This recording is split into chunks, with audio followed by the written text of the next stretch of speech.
Watch Dr. Drew's new show at 9 on HLN. Weeknights on HLN. CNN anchor Don Lemon has reported on big news like the death of Michael Jackson, Hurricane Katrina, and the election of Barack Obama. But tonight, Don is sharing a more personal story, his own story. Don announced live on CNN that he had been the victim of sexual abuse. And we're going to talk to him about how he put that devastating chapter behind him and what made him finally publicly come out and what it means to be gay in the black community. Don's new book, Transparent, is in stores, and he reminded me also on Amazon on June 16th. Probably you can pre-order on Amazon right now.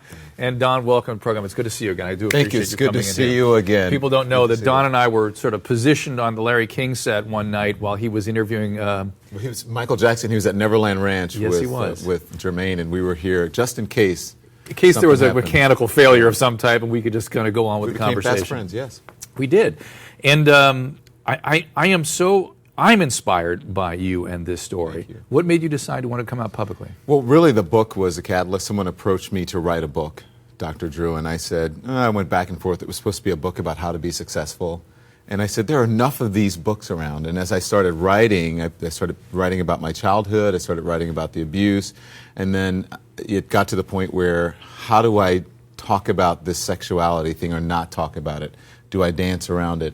And I decided to use the same rules that I use for myself as a journalist, that no question is off limits, and I had to be transparent. So I put it in, and then after Tyler Clementi, the Rutgers University student, jumped off the bridge and killed himself because of a sexual encounter with another man was streamed on the internet, I said, leave it in, and now I'm here. Here we are. Did you expect it to be one of the focal points of your book? No, and I don't talk about it that much in the book, but that's what people have picked up on, that and the abuse. And I'm smart enough to know that's what people will pick up on.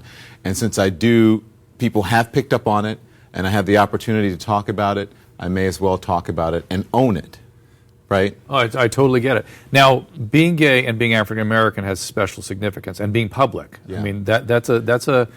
I mean, you're going to become an important figure in that battle. Yeah. Well, I'll ask you, and I'll ask the viewers what I ask everyone. Yeah. Name 5 high-profile African Americans who've come out in the last 10 years.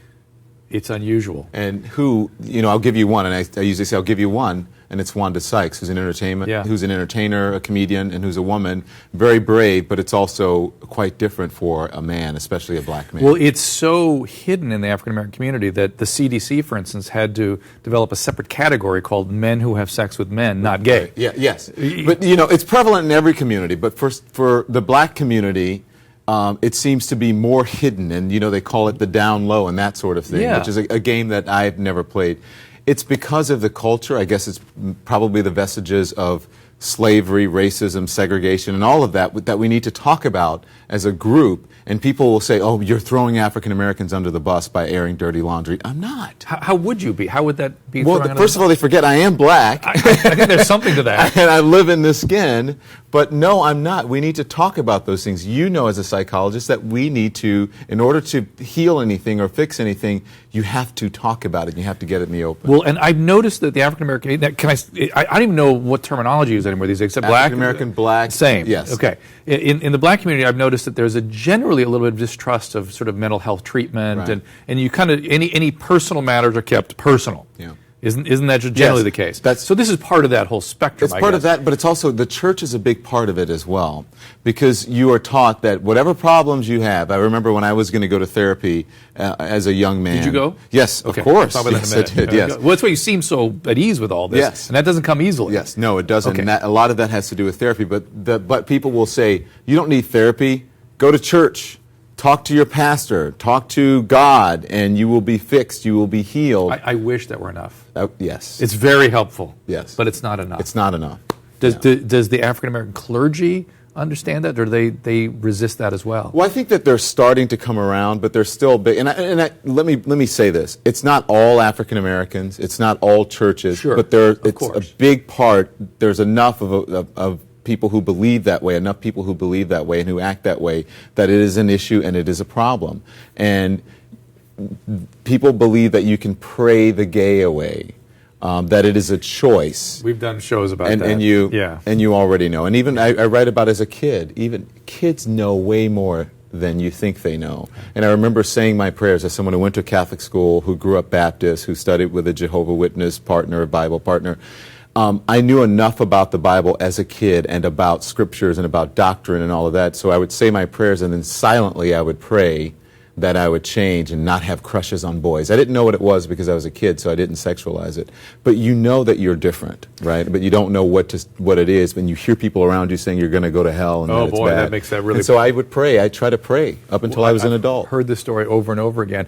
Now, you actually came out on the air. We actually have a clip where you revealed on air that you were a victim of sexual abuse. So let's look at that little clip. What kind of toll is the bishop scandal taking on the members of his church, and do they continue to stand behind Bishop Eddie Long? You want me to tell you what got my attention about this, and I've never admitted this on television. Okay. I am a victim of a pedophile when I was a kid, someone who was much older than me. Okay. And those are the things that they do. The language, this doesn't make you gay if you do this. So when someone starts to say that, you start to perk up and go, oh, 4 people have said the same exact story and using the same buzzwords. What do you think as you watch that?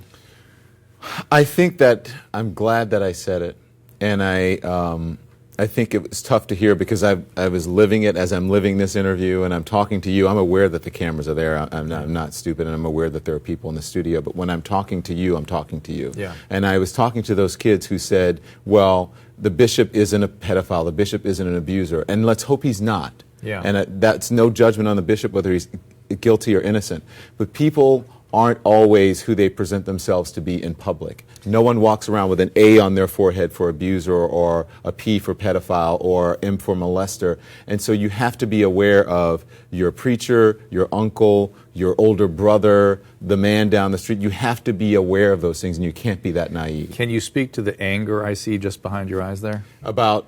I just see flickering real anger there. Well, I think it is the anger.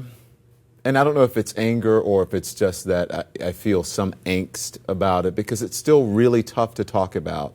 And no one would want to reveal, especially a man, and especially an African-American man, a minority, that they were the victim of abuse by another male. Somehow that diminishes you?